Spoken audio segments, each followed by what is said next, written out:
All he did was almost record double-digit sacks. Steps up in the pocket and goes down. Guess who? Aiden Hutchinson. Here's a guy who has the work ethic and the talent. Now Willis taking a shot for the end zone, and it's caught. First of all, I think Malik Willis from Liberty and Kenny Pickett from Pitt may even be gone by the time they pick at 50. Injected in my veins. I need every ounce of this. It's officially draft month. I know we've been talking about the draft constantly, but it's April, which means we are in the month of the NFL draft, and this is First Draft. I'm Jason Fitz in for Field Yates, obviously, and we're going to get to a lot of expertise. If you're just watching for the first time, you can watch us every time, 2 p.m. Eastern. You can watch us live on YouTube, Twitter, in the ESPN app, or you can go watch it on YouTube whenever you want. Check it out wherever you get your podcasts. Now, as much as you love looking at my beautiful face and getting it caught up, we're going to bring in some expertise to help you along the way. For that, as always, you know where we're going. We're going to go to Mel Kiper and Todd McShay, and they're going to join me now as we get everything you need to know. Gentlemen, first and foremost, I love hanging out with you guys. Have you missed me as much as I've missed you? Because I feel like, Mel, this is just, it's a good old family reunion. I haven't gotten to do this with you for a few weeks. It's kind of an upgrade from Field, right? I'll tell you, I'll be hanging out in Nashville with you maybe this summer if we get down there, Jay. So that'll be fun, Todd. And they get down there, see Rex Ryan, a good friend down there as well. Nashville's a happening place, and it's no surprise that Jason Fitz is making that his home.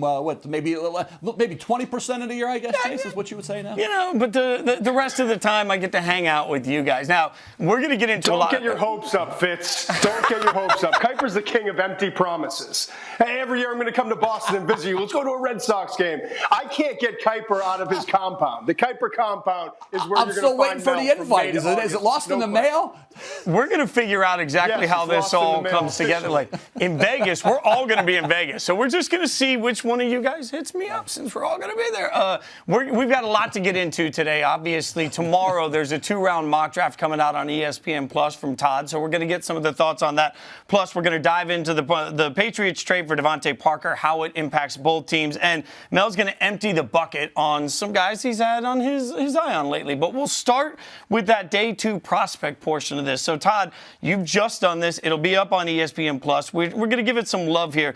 Get to know some names, not in the top 10, but instead some names we'll be seeing on Friday. Let's start with you, Todd. Who's popping to you? Quay Walker, the linebacker from Georgia, and I liked him on tape. I really did, and gave him a second-round grade. And this time of year, now that the book is printed today, the NFL draft book, 423 evaluations, now it's time to talk to guys in the league as they're starting to set their boards and have their final meetings. And I keep hearing this guy's name come up, Quay Walker. We all talk about Nakobe Dean. I like Dean more than Walker. But when I talk to teams, some teams say the potential for Walker to be a better pro is there. He's longer. He's got these 6'3.5", 241 pounds, 32 and 5/8-inch arms, and he plays fast. He doesn't play as fast as Nakobe Dean, and Dean didn't run a 40-yard dash, but he ran a 4.52, Quay Walker did. So this is a player that's ascending, not only in terms of his playing ability and how teams think he's going to be as a rookie and moving forward, but he's ascending on teams' boards. And I think that's interesting to hear. I have several teams, Kuiper, and I'm interested to hear what you say. Several teams say, it's kind of here or there. We're really struggling in our meetings to figure out whether we like Dean or Walker as our first linebacker in this class, or basically going between the two with Devin Lloyd from Utah in the mix as well. I'm struggling, Todd, with the Georgia defensive players. They're hard to evaluate. They're hard to project to the NFL. I don't know what I'm going to do a segment off script later on the toughest guys to evaluate, which means you throw your arms up and say, I just don't know. Now, I just don't know for sure. A lot of them are Georgia players, Todd. I want to just get your feeling. Are you confident in a Trayvon Walker? Doesn't use his hands yet effectively. Can he be coached up? His quickness inside shows he's more disruptive inside for me.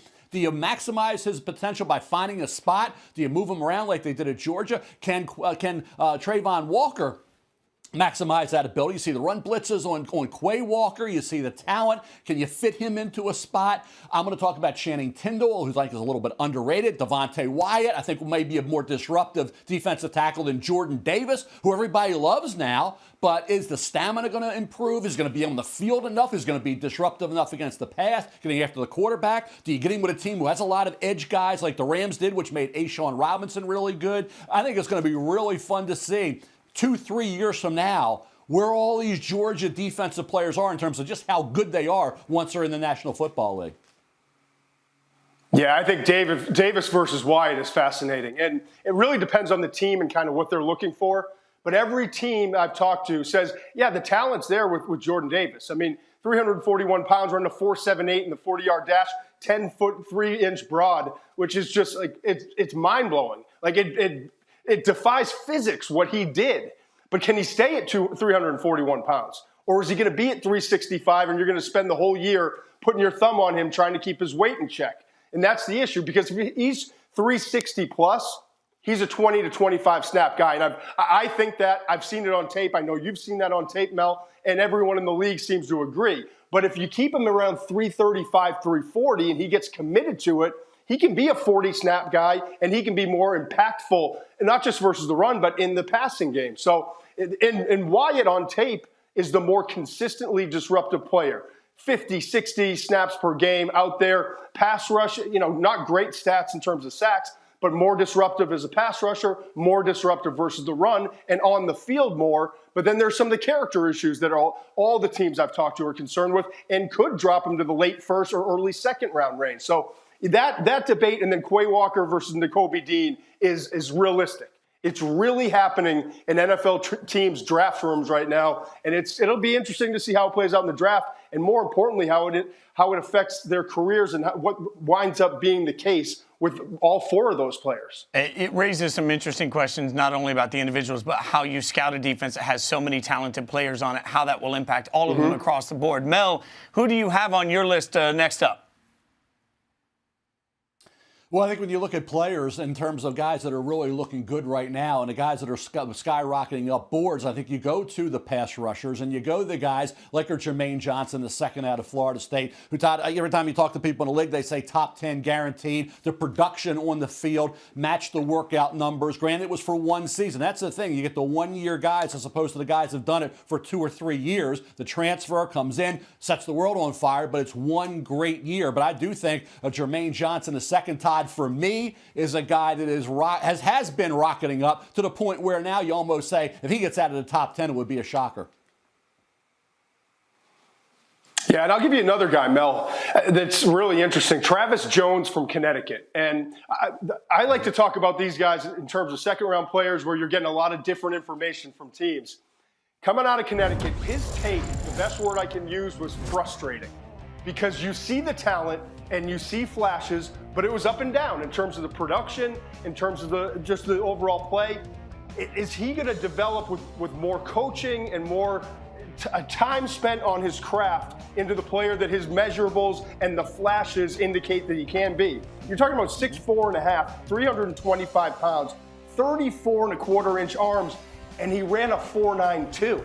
I mean, this guy is quick. He's athletic. He's long. He's everything you look for in a defensive tackle. I've had some teams say, hey, he could go late first. I've had some other teams say, well, kind of mid-second, late second, just because the tape was so frustrating. But I think Travis Jones, when it's all said and done, is going to be somewhere in the top 40 to 45 picks in this year's class. And he's a name to know. We talked so much about the Georgia guys. We just talked about him again, Jordan Davis and DeVante Wyatt. But I think after those two, it's going to be Travis Jones being the next interior defensive lineman that comes off the board. When you talk about things we always talk about, wide receivers are on everybody's mind. Mel, what are your thoughts on Sky Moore, the wide receiver out of Western Michigan? Love the kid. I've mentioned his name a lot. I love the fact you go back to high school and you get a quarterback and a defensive back and a point guard on the hardwood in basketball. Then you go there and you produce and you put the kind of numbers up he did this past year, which were phenomenal. Same school Greg Jennings came out of, the career Greg Jennings had in the NFL. You think about Sky Moore in terms of the stiff arm, the breaking tackles, little Steve Smith you see in Sky Moore at Western Michigan. Incredibly explosive, consistent catching the football. Yards after catch, he was dynamic.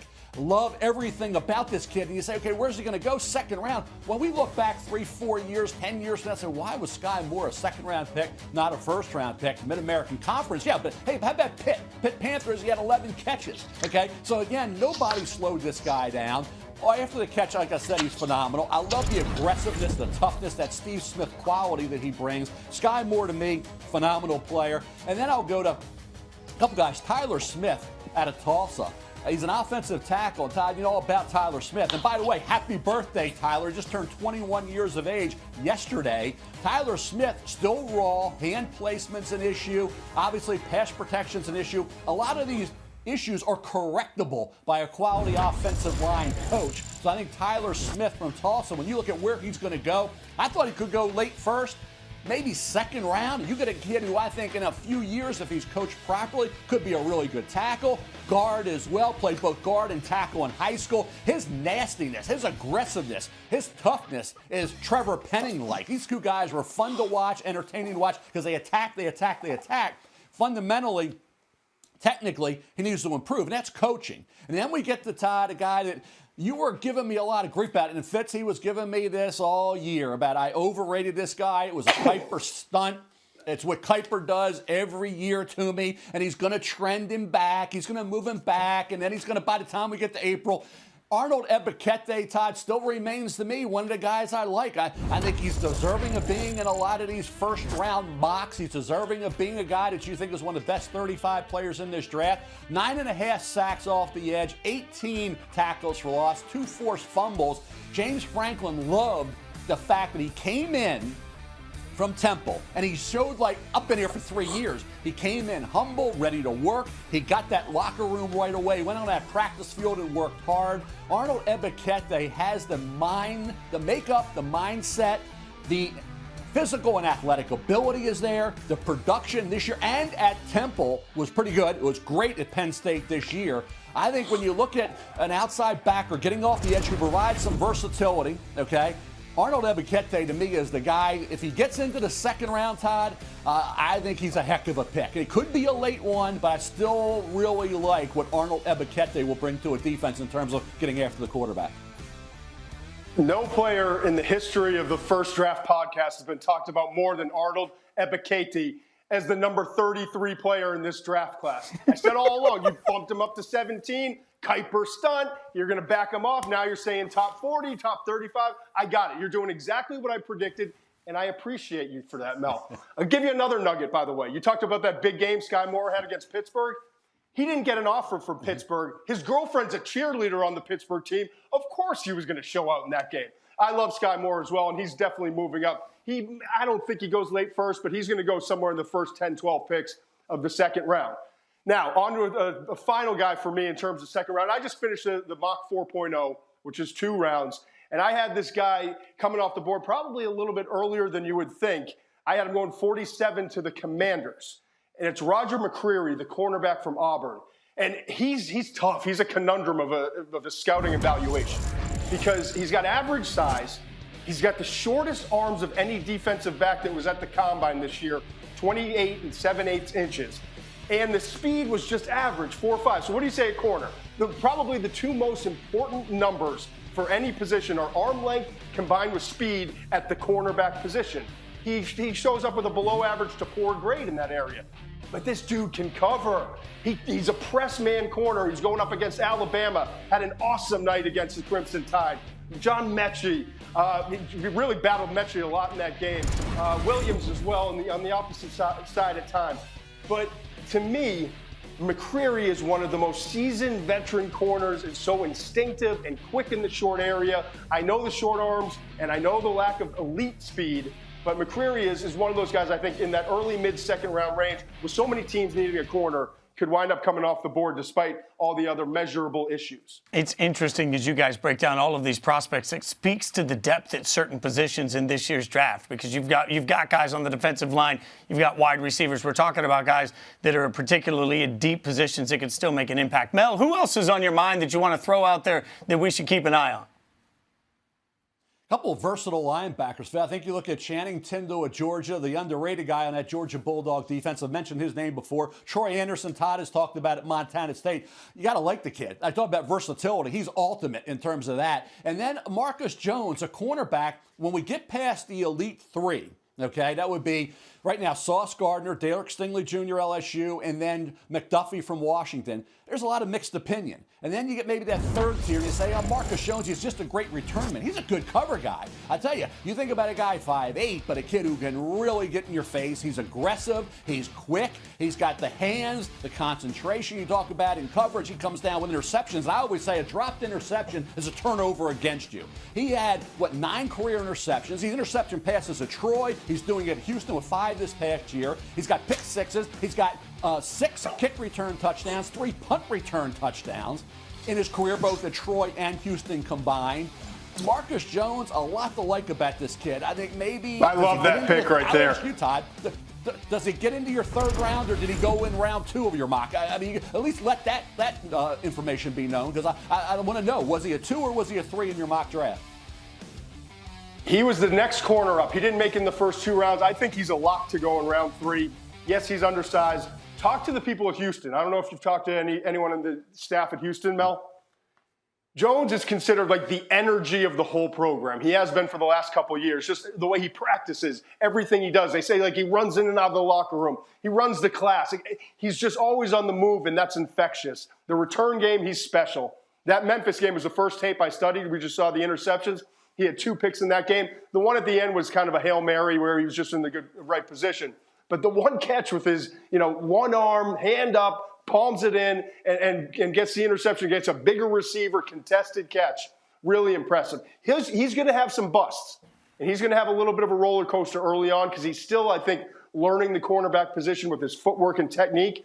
But I don't know that there are many guys in this class that have a better combination of quickness and speed than Jones does. Yeah, especially with the need for corner depth across the NFL. It just feels like this is the sort of thing, if he falls to the top of the third, look out for trades, people trying to get up and get their flavor of ice cream. Anybody else on your minds? Are we good? I got to pay Fields exorbitant salary for this show. But before we get there, anybody else you want to throw out? Last chance, gentlemen.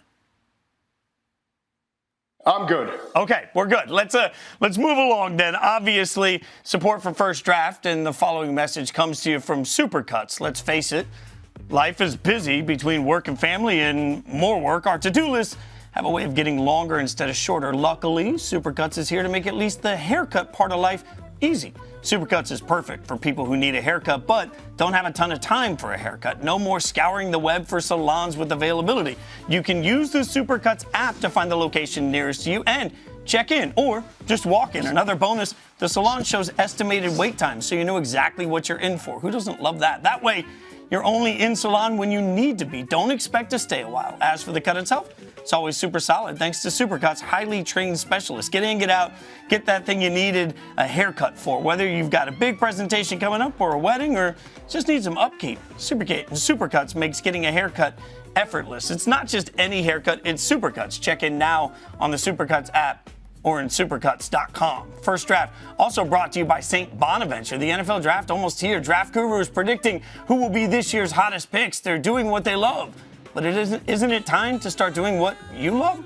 Sports journalists anticipate a play before it happens. They foresee opportunities and know when to act on them. Even understanding how to talk to players is an acquired skill. St. Bonaventure University will give you the confidence you need. Their 100% online Master of Arts in Sports Journalism is guided by an alumni advisory board who holds top jobs in the country's largest media organizations. Become a modern-day sports journalist and create inspiring stories based on the best journalistic practices. Learn a variety of digital skills like social media storytelling, podcasting, and mobile experiences. St. Bonaventure's online courses designed flexibly to work around your current schedule. In just a year and a half, you too could be covering professional sports like all of us here at ESPN. With no application fee or GMAT required, what's stopping you from talking to an enrollment advisor today? Visit sbujournalism.com to find out more. That's sbujournalism.com. All right, guys. Not only did the Patriots get DeVante Parker from Miami, they found their way back into the 5th round. It's like the weekly thing. What big trade are we going to see, and how does it involve draft capital? So the Patriots received DeVante Parker and a 2022 5th round pick. So now they find themselves back into this. Mel, what was your reaction to the trade? Yeah, not shocked. I think that, Bill Belichick knows what they need there. I mean, Mac Jones late in the year hit a little bit of a wall. You got to get him targets. You got him guys get weapons. He'll put the ball on you. Mac's accuracy is unbelievable. I mean, he can hit the bullseye, okay? He can put the ball on the receiver. DeVante Parker needs to maximize that ability on a consistent basis. He had some great moments, but it kind of leveled off. So I think you stay on the field for 16 games, provide Mac Jones a weapon in that passing game where they're lacking. I still think at 21 you draft a receiver. Obviously, corner they've addressed a little bit, could go that route as well, but take advantage of the depth at this position, get 2 receivers out of this draft to go along with Parker. New England, Todd and Fitz, is in a tough spot. I mean, they're looking at a division now with, I think, the Jets ascending. If Zach Wilson moves up from where he was and keeps developing last 3 games, he didn't throw an interception. Think about where Buffalo is. They're solid as a rock with their superstar quarterback. And Miami's done everything to make Tua a great quarterback there. Will Tua be great? We'll see, but they're doing everything they can, Todd, around him. New England needs to have a strong draft because, change with Josh McDaniels now in Las Vegas. And you got teams I think are going to get better. Will the Patriots, climb up and remain there where they have been and where they were with Mac Jones until Buffalo proved how much better they are? So I think it's going to be a very, very critical draft for the Patriots. Adding Parker is good, but they got to get 1 or 2 receivers in this draft, and I think 1 at 21 when they pick there. And if they move, do they get Jameson Williams? What happens there, Todd? It's going to be fun to see how the Patriots attack this draft. Mel, I don't know about you, but this screamed to me that the Dolphins organization is telling Tua Tagovailoa, hey, bud, there's a 1-year tryout. You got 1 year to figure this thing out. We brought in Teron Armstead. We brought in Connor Williams to protect you up front. That was an issue. We brought in Tyreek Hill, massive deal, fastest player in the NFL, to go along with Jalen Waddle. We got Mike Gesicki at tight end. We got Mostert at the running back position, along with Chase Edmonds, who they brought in. I mean, they have speed. They might have the fastest team in terms of offensive skill players in the entire NFL.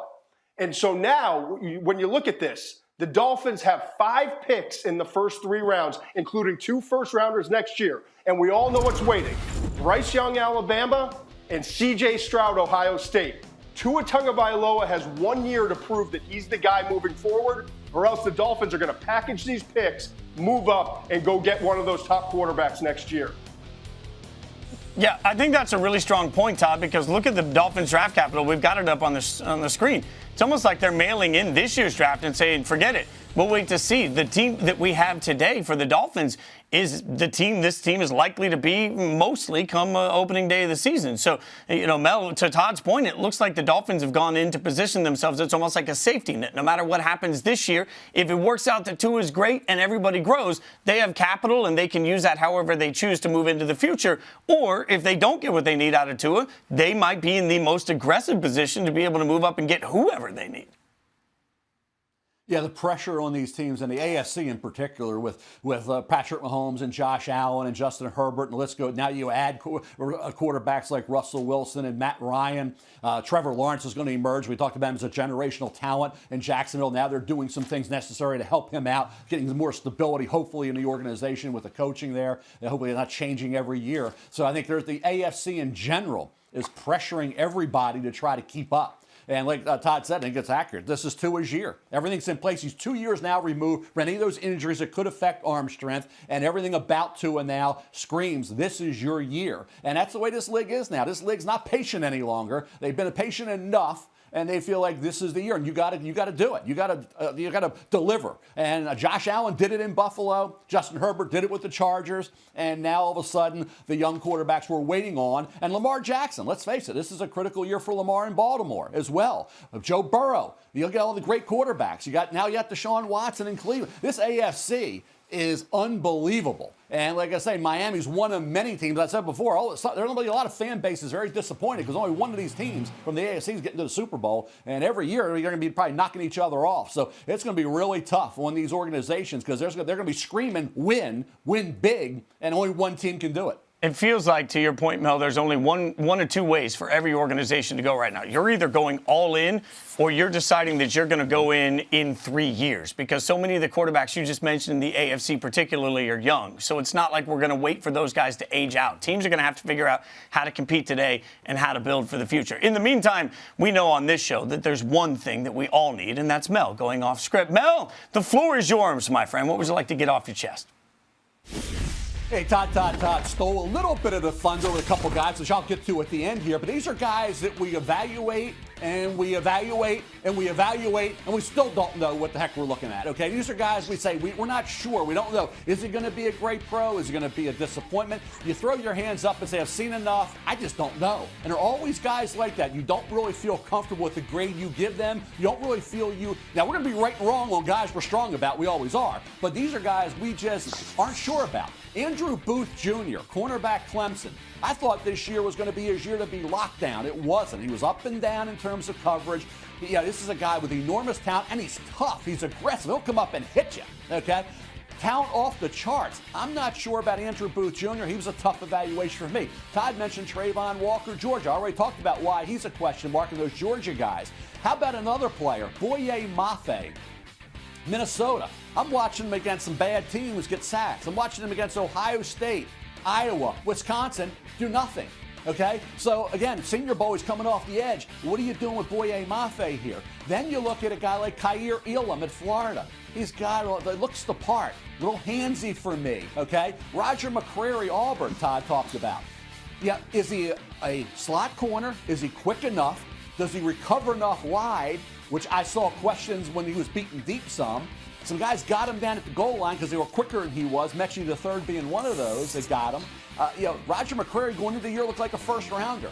This year there were some inconsistencies and the lack of length, the lack of that great recovery ability. When you don't have length, you have the long arms, you can recover and break a pass up where instead it goes for a touchdown. Roger McCreary, a tough evaluation. Want to go to one other guy that to me is really interesting is Tariq Woolen. I'm going down the list. He's a corner from Texas San Antonio, former wide receiver. Yeah, there was some games where you say, wow, that's not going to translate. But he needs coaching, needs more experience, the talent's there. You got to wait on him just a bit. Tariq Woolen out of Texas San Antonio. So those are some of the guys that I'm sitting here saying, boy, I do not have a strong conviction on what type of pro they will become. Yeah, I'll throw a couple other names out there that I've heard just talking to guys in the league. It's always interesting. You have these conversations, go through position groups, and I'll say, well, I like this guy here, and it's like, well, no, I had more of a third, fourth round grade after I said he had a second. George Pickens, another Georgia player, the wide receiver. Teams are all over the place. I've heard one team said earlier in the process, he may sneak into the late first. He's fast, he's explosive. Coming off the injury last year, couldn't really perform, late in the season, had a big play here and there. But when he's healthy, he is explosive. I mean, he's as explosive as any receiver in this class, I would say, outside of Jameson Williams. But is the consistency there, and does he understand the game at this point in his career the way he should? Those are the questions. So I've heard late first, early second. I personally think he's going to be in that mid-late second round range. But I had other teams say, you know what, it's too rich for our blood with all the question marks. He could be a third-round prospect. The other guy is Nick Cross from Maryland, your backyard, Kite. Bigger guy, great workout numbers, explosive workout numbers. Some teams just don't know about him in terms of where he is as a football player. The consistency and coverage was the question I got a lot. And I had one team say, we got him in the fourth-round range. Another team said he could go somewhere in the middle of the second. Another team I talked to said, we got him solidly in the third. So when you talk about 3 rounds for a player based on 3 conversations with different teams, that's a pretty wide net to be cast on one single player. No question. And I think there's a lot of those guys. And I'll go back to what you said about the Georgia, and we had discussed that a lot, the Georgia Bulldog defensive players. But then you get into the guys that you may have to just say, it's up to our coaches. And I think guys like Boye Mafe, certainly, a Tyler Smith at Tulsa. Yes, absolutely. What type of coaching do they receive once they get in? Like I always say, a guy told me a long time ago, Todd, you have coach before your name for a reason. Don't expect finished products. Earn your salary. Coach them up. And there are a lot of guys in this draft that need exactly that. Trevor Penning at Northern Iowa is a perfect example of that. The bend is not there right now. The coaching, overextending, lunging, going forward, trying to be too aggressive. It's not going to work in the NFL. Trayvon Walker, hand usage. Teach Trayvon Walker. Use those hands. Maximize all that great talent. Yeah, if all these guys are coached properly, and I go to Tyler Smith, correctable. Things that he's doing on the offensive line, correctable with coaching. So we have to see. We always blame the scouts, Todd. They'll say, McShay blew it, Kuiper blew it, everybody blew it. No, the coaches blew it. We never hear that. It's always on the players. Who cost the Buffalo Bills a chance to go? It was Sean McDermott. Wasn't any players. Okay, let's blame coaches when they're supposed to be blamed, because we always want to blame the players. I think Mel actually makes an interesting point there when you think about the conversation we have about quarterbacks so often, is that it's not just the quarterback. It's where do they go? What's the system? How are they coached? We accept that nuance at that one position, but oftentimes we overlook it at all of the other positions. And the more guys I've worked with here at ESPN that used to play in the league that have said, hey, players, there's not this huge difference for so many of these players. There is in the situation they end up with, their ability to perform in those systems. It's all part of the factor. But it's part of the reason I can sit in this chair and still look like I know what I'm talking about, because I got two smart guys hanging out with me. This show is back on Thursday. We'll see. By then, McShay's going to have plenty of time to defend his mock. Mel will have plenty to say about it, I'm sure. Also trying to lock in. It looks like Jordan Reed and Matt Miller will give us some more specifics to each team and what they're going to be having. So be sure to check that out. And as always, we appreciate you for hanging out with us right here. Come back for this show again next Monday at 2 p.m. Eastern. For Mel, for Todd, I'm Jason Fitz. Thanks to everybody behind the scenes. And thank you for checking us out this week and every week.